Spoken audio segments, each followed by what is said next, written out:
Well, there are tales of people who say that helicopter gunships and other Air Force planes were used to literally blindly bomb civilian areas. There are tales of mercenaries knocking on Libyan homes and slaughtering people. These are all obviously tales that I'm hearing.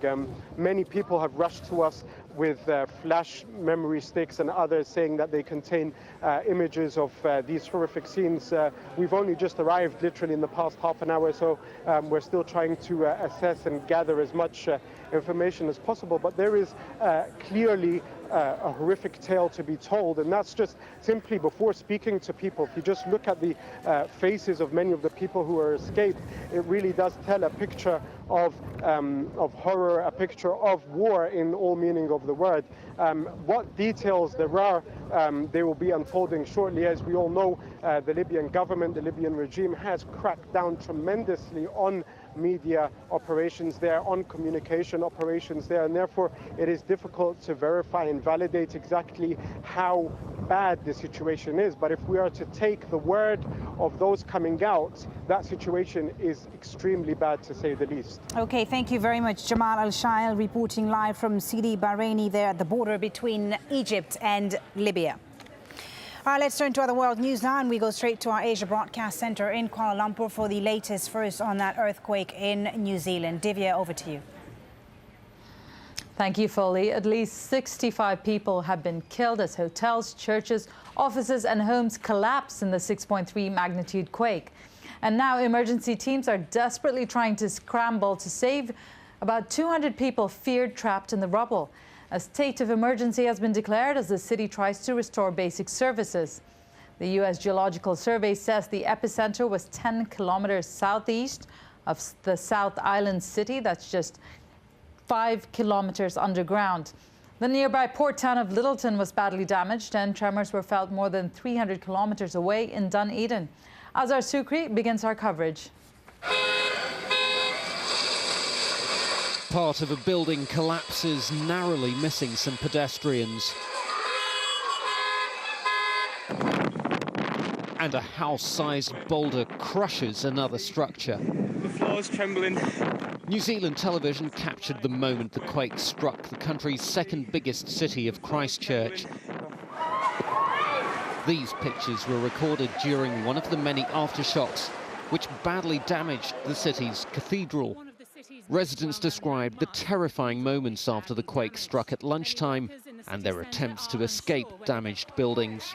Down and landed into the third floor and kind of didn't really know what happened, and then I heard some people screaming out which were on the second or third floor and managed to pull them out. It's the second time in 5 months that Christchurch has been rocked by a powerful quake. September's magnitude 7 earthquake caused widespread damage, but no deaths. While this event wasn't as powerful, it was closer to the city, meaning it caused worse damage. I don't think we can go past the fact that we may well be witnessing New Zealand's darkest day. Broken water pipes flooded many streets, and power and telecommunications have also been badly affected. Some services are slowly being restored. Several buildings caught fire and helicopters were used to try to put them out. Emergency workers are trying to free many people trapped in vehicles or under buildings, but the rescuers are reportedly stretched to their limit. And even under floodlights, after nightfall, rescue teams carried on picking through the rubble of collapsed buildings to try to find survivors. Christchurch residents were still rebuilding their lives and businesses after September's quake. This latest tremor has knocked the city back yet again. Azhar Sukri, Al Jazeera. Ian McLean is from the National Crisis Management Centre, and he joins me on the line from Wellington. I understand the Crisis Centre is coordinating the response to the disaster. Can you give us a scope of the search and rescue effort? Hi, Divya. Yes, we have 3 urban search and rescue teams deployed in there. We've got 2 on the way from Australia that are going to arrive tonight, along with a medical team. And the rest of the New Zealand response teams are being mobilised to move into Christchurch to help with that. We also have a couple of hundred firefighters from Christchurch, and there are more coming in from out of town.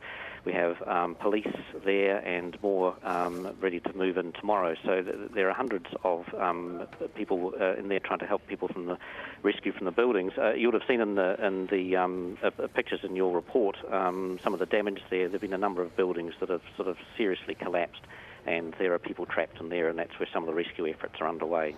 If I could get you to give us a picture of what is happening on the ground there, what is your assessment of the situation as you bring all these people in from abroad and from within New Zealand to help out with the rescue operation?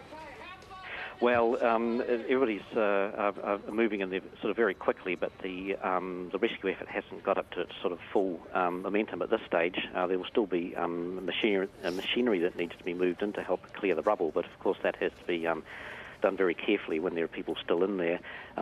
It'll be into tomorrow, I would say, before we have sort of large numbers of people getting in there, but more people are arriving all the time.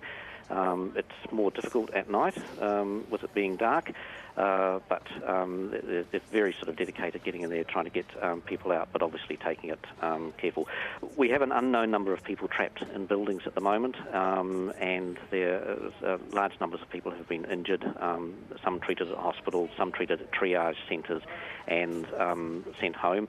We also have hundreds of people who have been evacuated from hotels in the centre of town, who have been sort of in tents in a park in the middle of town, but we want to move them out to welfare centres, and we're trying to organise an air bridge to actually get the visitors out of Christchurch and back to their homes. Ian McLean from the National Crisis Management Centre, thank you so much for taking the time to speak to us. I'll now hand you back to Foley in Doha. Divya, thank you very much. Still ahead here on Al Jazeera, with the pressure mounting on Libya's leader to step down, the country's deputy ambassador to the UN says it's time for Gaddafi to get out. His interview is coming up. And I'm Nazanin Sadri at the web desk. I'll have more on how social media is helping to get information out of Libya, including some new mobile phone footage. Here Libyans chant in support of their fellow citizens in Benghazi.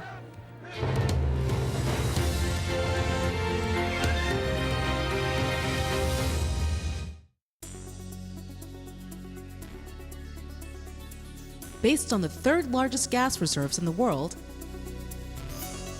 Qatar, through Qatar Petroleum and its partners, aims to become the world's largest exporter of liquefied natural gas and the world capital of the gas-to-liquids industry. In a later phase, Qatar intends to become the world's largest natural gas exporter.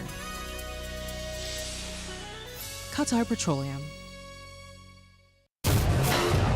People talk about televising the revolution. It's tweeting the revolution, Facebooking the revolution, videotaping the revolution. A new world driven by new media. This is a very peculiar moment in media history. Nobody can force me in 2011 to watch whatever I don't want to watch. Analyzing the media's role in shaping modern history.